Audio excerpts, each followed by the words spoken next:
jigéen ñi baax ngeen te xir lool wande jàng ca kaw xaram ci faaqan ci yéen way xamee ñépp a ko jam kuréel yi nañ farluwaat daaj yaa ngi jëm ci misik buñ topp yu xooy ak toñ ngeen fi tax ñu gëlëm sëriñ bi neewoon na dunyaak medd ñoo xalayam ku seexluwul bokk ko ay tan ñu xañ la ngërëm kun na ma def ab durus kat kaay ma dénk la ngir soo muy tuul yii dangay sonn te doo masa dem bu yor xasiida te laa boo xiblawul te yaru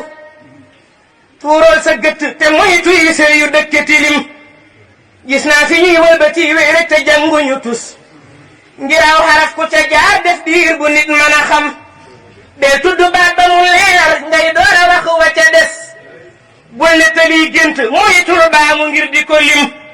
xasiida goo sax ba am cay may itam bu mu tax ngay xeet geneen baa keneen bàyyil ku neeg la mu gëm durus du tee am sëriñ du tee di faggulu lew du tax itam koo waxal tëkku ko naa dina ñam durus du tee jàng alxuraan du tee di zikkar du tax ba waajib di wàccub jaam na ngeen ko xalam nan boole yu yëpp ngir sante ko ahmaduna moytu yu bon yëpp ngir lu sëñ bi lii di ndam bur yàlla may nu ci barke Bichri mbég yu nu saf barke maraafib nga jox nuy barke yokku nu ndam mboolem xasiida ya def seen barke ya